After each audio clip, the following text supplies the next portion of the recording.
Cavs Nation? I'm your host, Ethan Sands, and I'm back with another episode of the Wine and Gold Talk podcast. And joining me today, Jimmy Watkins, cleveland.com columnist. Cleveland Cavaliers getting their get back over the Detroit Pistons on Tuesday night. 113 to 109 in a matchup that was much closer than it should have been.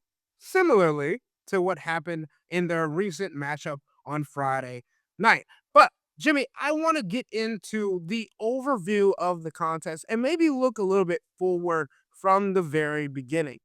Jimmy, we talked about this being a learning experience over a previous stretch of games, obviously, with the Boston Celtics kind of being the last matchup where everyone has it circled. The Cavs have played the Detroit Pistons twice, the New York Knicks once, and again, as I mentioned, the Boston Celtics are next on their schedule on Sunday. I think the games against the Knicks and the Detroit Pistons have proven that those two are winnable matchups in a 7-game series in the playoffs, and especially against the Detroit Pistons.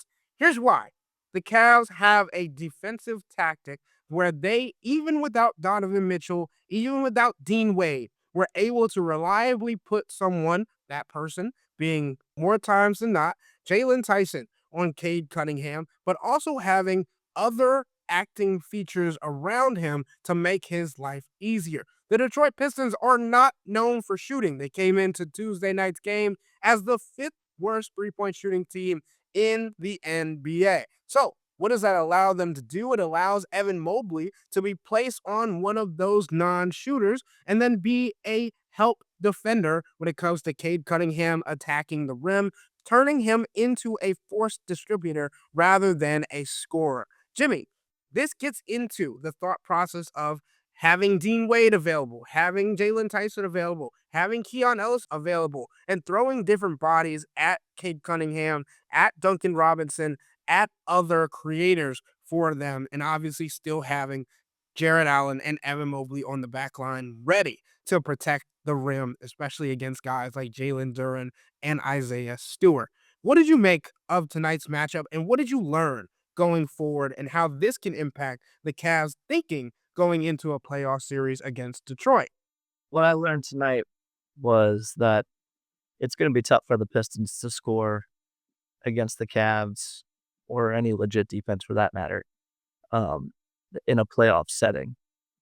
Because to your point, like the Pistons are trotting out at any point 2, oftentimes 3 non-shooters around Cade Cunningham in most lineups. And that just gives teams opportunities to crowd his driving lanes and make him see bodies. Like you saw it in real time, but I was watching back before we got on here, and it's just like, I don't know, 60%. That feels like a conservative estimate of Cade's shot attempts. He was seeing multiple bodies, sometimes 3, sometimes 4 on one of the most pivotal plays of the game. Maybe a shade over a minute left. Cade's driving in the lane, and he tries to dish this beautiful left-handed pass to Jalen Duren, and Jalen Duren just drops it or doesn't see it coming or whatever. He made it through 3 defenders. Like, it's entirely possible that Jalen Duren didn't see that ball coming because there were so many people in Cade Cunningham's path, and the Cavs do that. We're able to do that over and over and over again tonight. And this is not anything new. This is how a lot of teams defend Cade Cunningham. It's a testament to him that he's getting 25 tonight and he's an MVP candidate, given the constraints that he operates in.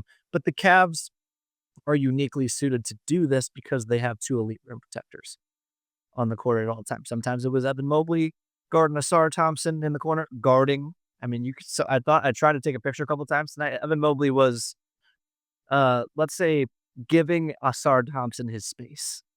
If Asar Thompson was lined up in the corner, and once, maybe twice, Asar got him on some back cuts when Evan was helping.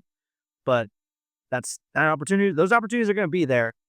The Pistons are going to have to ask players who are not good shooters to make shots. By the way, they even got some of that tonight. Javonte Green, who we know well, made 3 threes tonight? Ron Holland made 2. These are not knockdown shooters. The Pistons shot like what, 37, 38% from three tonight? They didn't get a ton up, but that's pretty good for them. And the offense was still really, really struggling to get things going. The other thing the Cavs, and we can get into this, is that and by the way, Jaylon Tyson deserves a ton of credit for that because while it does help to have great guys behind you, and the Cavs it was a team effort. Jaylon Tyson did his job making it difficult. It came on the front end because it doesn't matter how much help you have behind you. If you're getting blown off the ball, like if you're getting blown by, like sometimes the help isn't there in time. Although the Cavs were pre-rotating quite a bit tonight against Cade. Like Keon Ellis, even again when Keon was guarding Duncan Robinson a couple of times, and you shouldn't do this. Keon Ellis was just sitting there at the nail or the elbow, just saying, "Yeah, I'm here. I'm here. I want you to know that I'm here. You're not getting to the rim here." So the Pistons rely on, because this is their norm, they're not a great half court offense. They rely on a lot of other stuff, namely turnovers and rebounding, which we can get to in a bit, to supplement their flaws in offense. Cavs did a good job of cleaning that stuff up tonight too. For the most part, turnovers were ugly late. Yes, and obviously, Jimmy, to your point about turnovers being ugly late, the Cavs had 5 turnovers in the first 6 minutes of the fourth quarter. They had just 3 throughout the entire rest of the game up to that point. So, yes, we will get to the fourth quarter execution. But before that, I want to focus in on something that Evan Mobley said after the game about Jaylon Tyson and kind of helped me come to my conclusion that the Boston Celtics are truly the only team that I think the Cavs need to truly be worried about or threatened by when it comes to getting to the NBA Finals. And that's because the matchup between Jaylon Tyson and Cade Cunningham, while if Dean Wade is healthy, Dean Wade will likely be the number 1 person on Cade Cunningham in a 7-game series. The matchup between Jaylon Tyson and Cade Cunningham makes sense. Cade Cunningham 6'6". Jaylon Tyson 6'6". There's no size difference there. Cade Cunningham's strong. Jaylon Tyson's strong. He actually is better off guarding one-on-one, being physical, kind of like a DeAndre Hunter type-esque player when it comes to one-on-one isolation defense, rather than playing in space, playing in the gaps. Right? Jaylon Tyson is more of a deterrent rather than a help side defender. Donovan Mitchell likes to play in the passing lanes. Keon Ellis likes to play in the passing lanes. Jaylon Tyson, you want to see him go body to body with somebody. And I think that also could help him against a player like Jalen Brunson, who is smaller than 6'6" and likes to play bigger than his size. Right? The only reason that the Boston Celtics come into mind in this, obviously, because they play on Sunday, is because they potentially, if Jason Tatum returns, have 2 offensive facilitators, creators, scorers that are 6'6" and above. So then you would have to have 2 defensive stoppers. And that's why Kenny Atkinson has preached about the necessity of finding a secondary defensive stopper. And Jaylon Tyson has been answering that call as of late. But Jimmy, I also want to touch on the other person that I mentioned in this conversation, which is Evan Mobley, who's getting back into the flow of who he's supposed to be, both offensively and defensively. And I think it's in part because of the actions that the Cavs are running with James Harden and Sam Merrill on the floor. Obviously, this will likely change when Donovan Mitchell comes back. You plug in Donovan Mitchell for the plays that James Harden is running. But the split actions that they're utilizing in the half court that allows some chaos, whether that's Jared Allen or Evan Mobley setting a DHO after a pass received from Donovan Mitchell or James Harden that creates spacing for Sam Merrill to then split off into a off-ball movement and forces the defender in front of Jared Allen or Evan Mobley to then make a decision to come around and stick with James Harden or Donovan Mitchell, or flare out and stick with a very prolific shooter in Sam Merrill. And then that allows Jared Allen or Evan Mobley with the ball in their hands to become a creator. And that was in part to why Evan Mobley had 4 assists tonight. He ended the game with 18 points, 5 rebounds. I know we want to see him have more rebounds, but you have players like Craig Porter Jr. who have 8, Thomas Bryant had 5, Dennis Schroeder had 5. It was more of a gang rebounding effort for the Cavs tonight rather than solely looking at the big man. So we're not focused on that. But Jimmy, I'm curious to see how you think about Evan Mobley becoming more of a facilitator rather than an offensive focal point and being a decision maker with the ball in his hands and becoming more of a playmaker with options around him and the danger that that can pose for opposing defenses. I think it's just another layer to the onion, right? It's another option that the Cavs can go to. Donovan doesn't have it, or Harden doesn't have it, or one of them's off the floor. Give one of those guys a rest. It's another wrinkle that the Cavs can deploy, and they're finding a sweet spot. They're finding things that Evan Mobley are comfortable with. I think this is one of the benefits of shifting the dynamic the way that the Cavs did inherently with the James Harden trade. James Harden joins your roster, your world is completely different now. Like Kenny said it when they first got him, we have to adapt to him. That means run a lot of pick and roll. That means let James Harden be a high usage player. Let James Harden orchestrate your offense. That's not a good development for the original Evan Mobley track this year of this guy needs to be, a top 10-ish NBA player that we can play offense through for long stretches and sort of, but for where Evan Mobley is now, maybe it's where he's more comfortable at this stage of his development, but more of like a really high level third option in the offense. I think it suits him pretty well. I mean, we'll see what happens with Jared Allen's knee. It doesn't sound it's going to be too bad. Although I will tell anyone, if you've never banged your knee with anybody on a basketball court, that stuff's really painful. Do not discount that. It doesn't sound like it's going to be anything that keeps him out for a lengthy period of time, though. Any reps that Evan Mobley can get with James Harden and pick and roll and playing two-man game, that's good.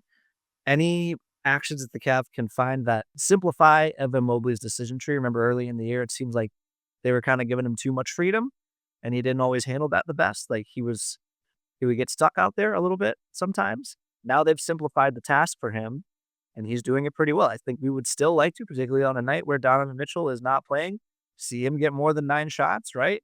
But he had a lot on his plate tonight. He's doing a lot of challenging at the rim.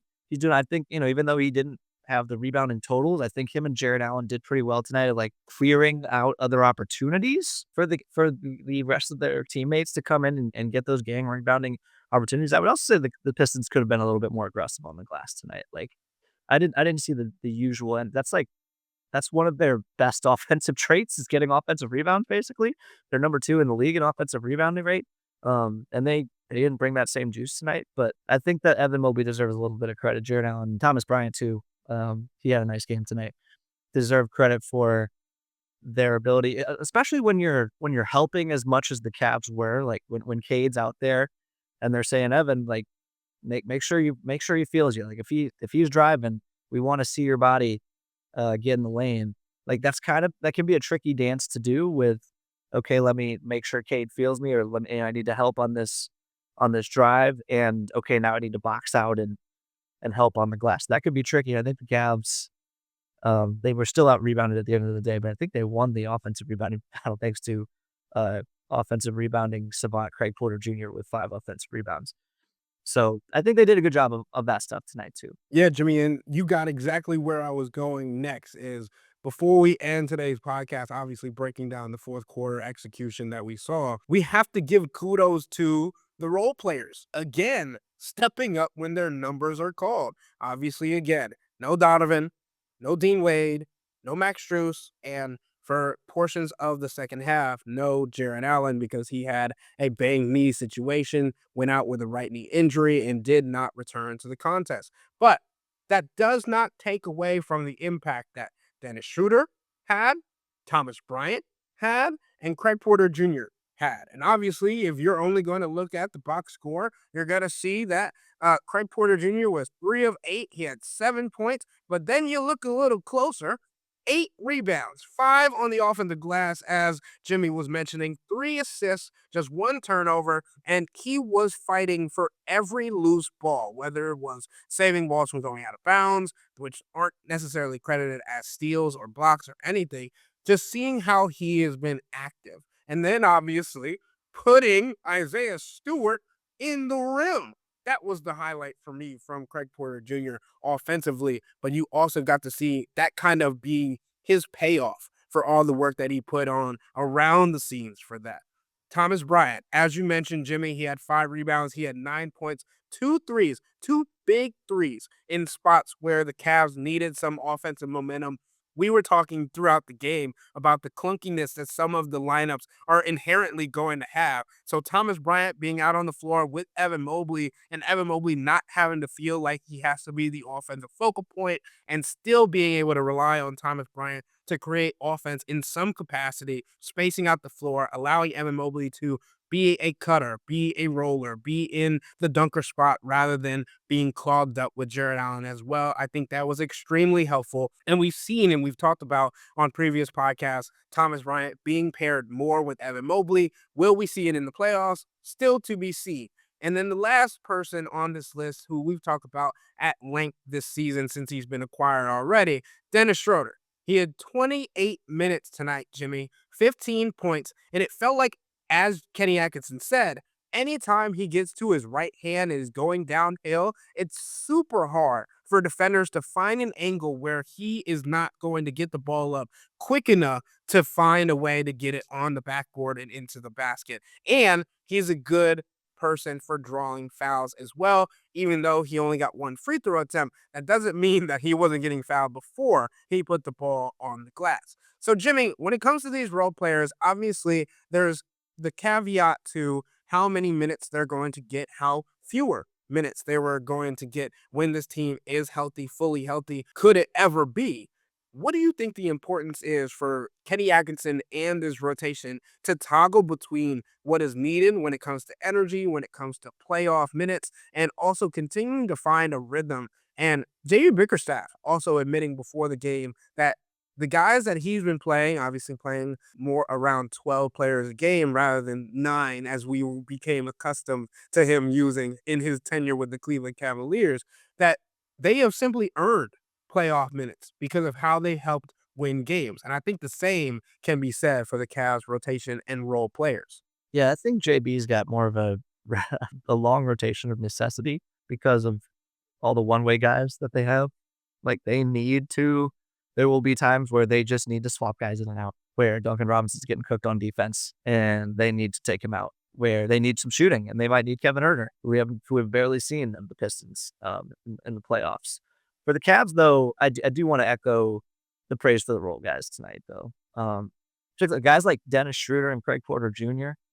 We talked at the top a little bit about, like, the ways the Pistons try to make up for their clunky half-court offense. The Pistons' half-court offense is, Cade, please do stuff. And if Cade doesn't do stuff, then someone please get the rebound, or someone make a three because Cade sets you up, basically. And that doesn't always work. So the Pistons try to make up for that with they're one of the league's best defenses. They are the league's best defense at forcing turnovers. They entered this game number 1 in turnover rate. And for 3 quarters, they just didn't. The Cavs only had 3 turnovers. I think, obviously, it got a little loose at the end there, got a little ugly, but I think you still have to give. I mean, that's part of the reason the Cavs were able to build some cushion tonight, is they were just consistently getting shots up. That's an underrated. Kenny talks about the possession game ad nauseum, but, like, that is an underrated skill as a team, to be able to continue to get good possessions. Like, eventually you have enough skill on your enough shooting and scoring on your team, and you keep getting shots up, they're going to fall. That's the math, right? So obviously James Harden deserves a ton of credit for that. He ended up with 5 turnovers. I think most of those were in the fourth quarter. But he has the ball all the time, so turnovers are just kind of the cost of doing business for him.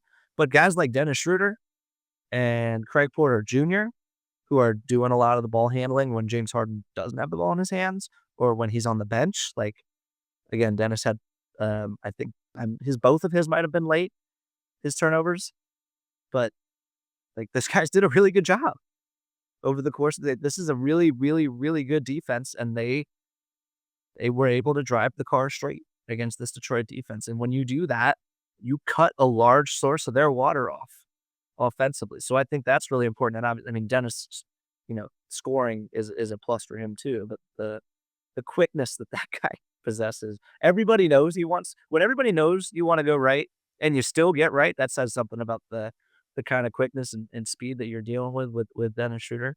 Thomas Bryant, I was telling you during the game, I've been telling you all season, I don't think he's a playoff guy. I think if it's the Pistons, he might be a playoff guy.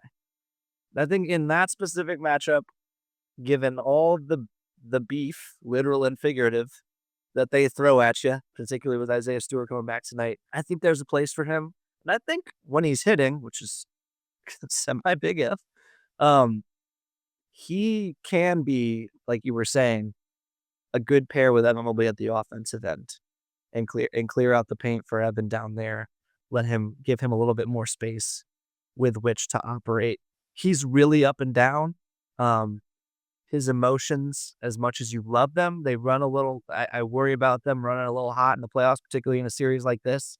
I worry about Thomas Bryant getting technical fouls and playing a little bit of outside of him at times. But I think there would probably be, if the Pistons and Cavs met in what would look like a second round series right now, I think there would be a bit role for Thomas Bryant in that series. I don't disagree with you. And again, as I put earlier, I think him alongside Evan Mobley is a good pairing, especially when you need Evan to kind of feel more relaxed, more free when playing, especially on the offensive end. And then defensively, especially against the Detroit Pistons team, if Thomas Bryant can be on the perimeter guarding or can be an initial deterrent against an Isaiah Stewart or a Jalen Duren, I think that is something that the Cavs are going to need to use. But let's get to this final quarter. And obviously, we had seen this story just a couple days ago in Detroit, where the Cavs kind of let a game get away from themselves, making mistakes down the stretch, not being able to execute. And a portion of that was them not having Donovan Mitchell and or James Harden. Tonight, they had James Harden. And while James Harden and the Cavs had 7 turnovers in the fourth quarter, obviously, I mentioned earlier, they had 5 in the first 6 minutes of that quarter. James Harden had 3 of those. Dennis Schroeder had 2. But it felt like it was because early on, Jimmy, that James Harden was trying to score too much, was trying to get to the basket. And obviously, we understand he was dealing with a fractured right thumb. And a lot of the time, that Detroit Pistons team was forcing him to go right. Whether or not you're supposed to be laying it up with your finger, how much you're using your thumb in that case, doesn't really matter. It's difficult, it's uncomfortable, and he was being forced to use that a lot in the fourth quarter, and that could have led to the difficult situations that he was being put in. But once he kind of slowed the game down and got back to what he's good at, he became dangerous. Evan Mobley talked about him getting to the free throw line, using his foul baiting abilities in that way. He also had 2 assists in the period as well. Big assists that allowed him to find open players after a drive, while in motion, all these things, right? And I think Kenny Atkinson said something after the game when I was asking about having multiple creators, having multiple options in the fourth quarter that stood out to me potentially as a slight to the Cavs' former point guard who they shipped out to Los Angeles for, James Harden. Kenny Atkinson said, it helps where we got a point guard that is, he's going to make the right decision. He's going to trust. I can see that with James. He trusts guys. He threw it to Evan on that pop. He trusts Jaylon, doesn't try to do it all himself. That's when you get in trouble, when you try to do it. Even the great ones, you just can't. The defenses are too good. They're too locked in. It's great that James has trust in the roster and makes the right plays in big moments. Jimmy, that's the reason that they went and got James Harden, right? His patience, his execution down the stretch, the ability to create advantages for himself and for his teammates. And while Darius Garland was one of the most clutch players in the NBA last season, he was sporadic. He was frantic. He was moving at a breakneck pace and trying to create mainly for himself in those scenarios. As patented as it was, he would go up for a layup, see a defender in front of him, and either shovel into the corner or dump down to a big man. And obviously, those are last-minute decisions rather than James Harden creating those decisions based on his own will and knowing how he wants to make the defenses move, manipulating the geometry of the floor to excel or help the Cavs be exactly where they want to be in late game scenarios. What do you think about Kenny Atkinson's quote? What do you think about James Harden's play to end tonight's game? I think it's a difference in experience, and I think it's a difference in size. I think James Harden's been doing this for a really long time. He's been playing this specific style for a really long time, so he knows what to expect from defenses, and and these reads have become second, even third nature to him at this point. I think it's also like he can see the chess pieces moving in a way that Darius Garland can't, and he is capable of making passes that Darius Garland just wasn't capable of making.